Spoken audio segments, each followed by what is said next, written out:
is Rebecca Schissel-Marshall with Whole Body Upgrade, a podcast to help you get unstuck, feel better, and have more energy. Let's get started.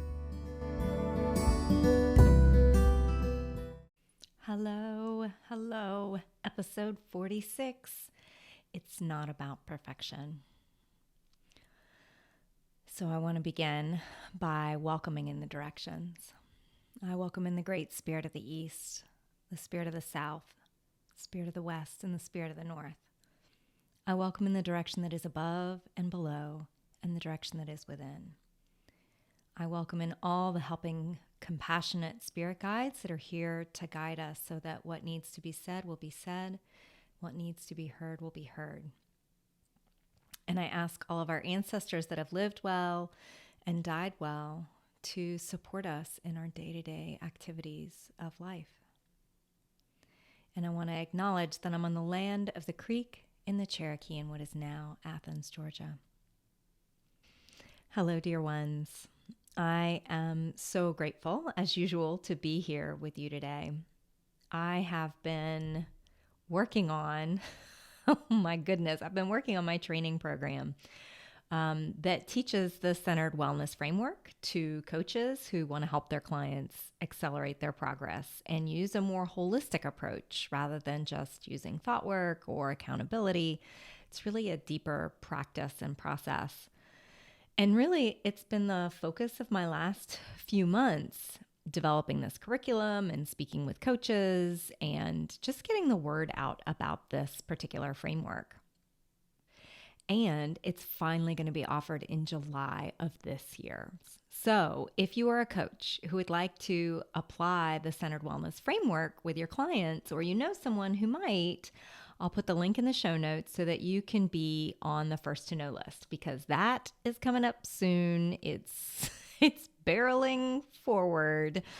And I would love to have you learn more about the Centered Wellness Framework. I love this work. It lights me up. It's so energizing. And I can't wait for even more clients to get unstuck. So this is part of actually what I want to talk about today, as I've been working on something that is so exciting for me. I'm so thrilled about it. I notice that even though I love something, even when I'm super excited about it, something that is energizing to me, something that I feel like is my calling to put out into the world, I have these old patterns. And I want to get it right. I want to get it perfect. And I used to think that I wasn't a perfectionist. It's like, I'm not a perfectionist because my desk is a mess. My house is a mess. I thought there's no way. There's nothing. I can submit something when it's half done. And I'm pretty much this person that wants to get things done just in time. And my life is definitely not picture perfect. So I thought that meant I wasn't a perfectionist. But I watch how it happens if it doesn't look the way I want it to look in my head, or if I miss a day, or if it's not how I think it should be, we'll put little quotations around should, then it unleashes this critical voice in my head. It says, you should just give up, right? Or everyone else can do it. Why can't you? Or most of the time, well, you don't know how to do it, right? You're not good enough to do it. That critical voice is one of the things that stops me over and over again, and it stops my clients too. What I found is that it really doesn't matter what the content is, right? You can be talking about it with my curriculum, or you can be talking about it with food. It doesn't matter. It could be a project, growing a business, relationships, health and wellness. That critical voice is there telling you how you've done it wrong. Let's take the example of food first. Changing the pattern of what you're eating can be a real challenge. It can be a lot of work and a lot of mental work. One of the things I've been seeing lately with my clients is that they think they have to, like for instance, give up pasta or bread or sugar, and they think that it's for the rest of their lives. And that can feel really overwhelming when you're trying to make a change, right? because it's like, oh, this is forever. It's what the brain does. It goes to this all or nothing thinking. I have to be able to drink wine every day or have sugar every day. When the reality is, it's a little more subtle than that. What I usually encourage my clients to do is to try something for a few weeks and then see how they feel. See if they feel better after that time. They have to change the thoughts they're having about what is really going on versus what they think is going on. If they stop eating gluten for 2 or 3 weeks, for example, and then they start feeling better, they start having less bloating, they have fewer aches, that's really good information from the body. Or if they think they have to do it the right way, right? And I'm going to put quotes around that, the right way, that if they miss a day, or if they have a candy bar after work one day, or when they're trying to avoid sugar for 2 weeks, and they just will give up and say, well, I ruined it all, right? So I can't. And I might as well have that piece of cake too while I'm at it, right? They think this means something about them. I hear my clients say that they just aren't the type of person who can stick to something, or they aren't the type of person who can not eat bread, or they think they don't have willpower. And if you think that, go back to the episode on willpower because it's not about willpower, right? So this can be true for your thoughts as well. It's not just about food. The critical voice in your head isn't going to magically stop or go away, just like sugar isn't going to magically be wiped off the planet. If there didn't have any more sugar, it would be a lot easier to stop eating desserts. When you fall back into believing the critical voice in your head, it can feel very seductive. The act of doing something wrong, of doing something bad, or sneaking it and getting away with it, and then getting beaten up afterwards is so familiar and so much a part of our lives that we often miss it when it's gone. It's crazy, isn't it? That it doesn't make any logical sense, but I've seen it with myself and I see it with my clients, is it's almost like we're just fall back into that pattern. And then we make it mean something. We make the food choices or the critical thoughts in our heads mean something is wrong with us, that we can't do it, that we need to be different, or we need to do something different, or go somewhere different. But here's the thing. It doesn't actually mean anything about who you are. The ice cream, the missed goal, the bread, the wine, or the internal chastising that happens in your head doesn't actually mean anything about you. It's just good information. What I mean by good information is that you have seen what happens when you eat that sweet treat at night. Like, what leads you to that moment?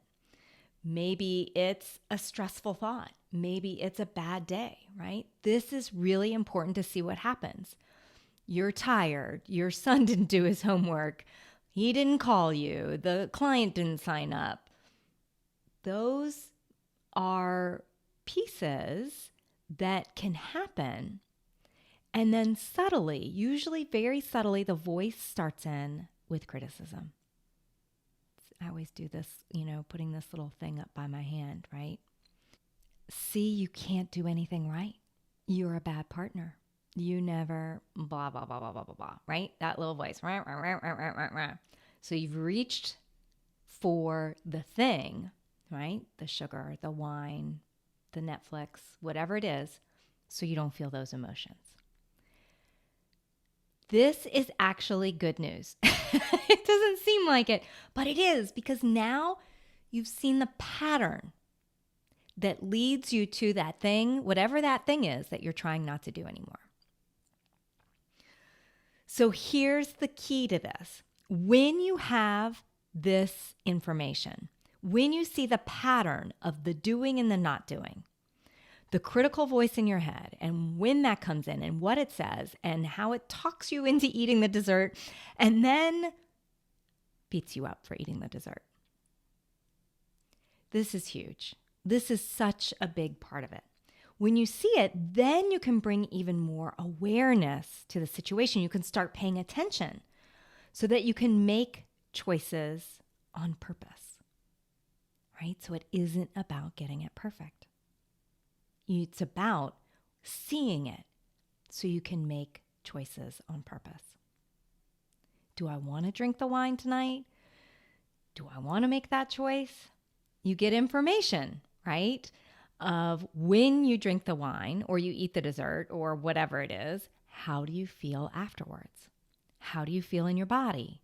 How do you feel in your mind? How are your emotions? How do you sleep that night? How do you feel the next day? All of that is really good information. And you can start to see how it's all connected. The key is to put your scientific white lab coat, grab your proverbial clipboard, and take notes without judgment. This is not about making decisions, about making your decisions right or wrong or bad or good. It's not about that. This is about bringing open curiosity to whatever the heck is going on so you can see it and then make a choice if you want to change it. Why does it matter? Because so often we eat the entire box of cookies. And we get to the bottom and we wake up and we realize what's happened. And then we get beaten up by that critical voice in the heads. And we believe it. We believe it. We believe it means something about us. And then we stay there. We stay in that place. But one action or even 1,000 actions doesn't mean that that's who you are. As one of my coaches says, she says, don't build a condo there. Don't hang out there. Don't keep reviewing all the bad or the wrong. You don't have to quit. You don't have to get up. Not getting it right, not getting it perfect doesn't mean anything. It's just good information. It doesn't mean that you can't do whatever it is that you want to do. It just means you've gathered good information. That's all. And when you are gathering the good information, you get to see the pattern.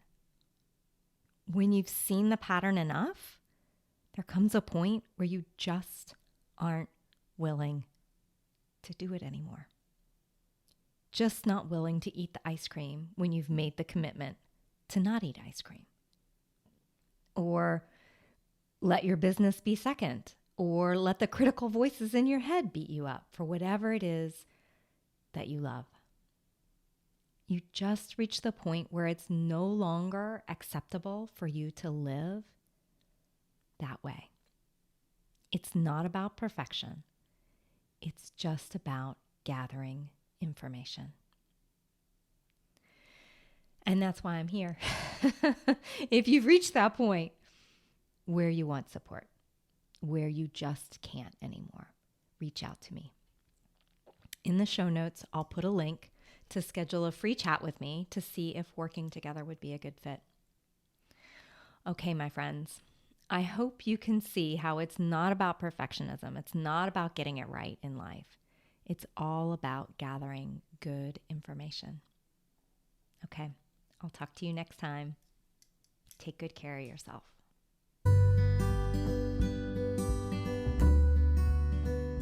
Thanks for joining me on this episode of Whole Body Upgrade. If you'd like to learn more about working with me, you can visit me on Facebook or Instagram or on my website, CenteredYou, that's CenteredYou.com. See you on the next episode of Whole Body Upgrade.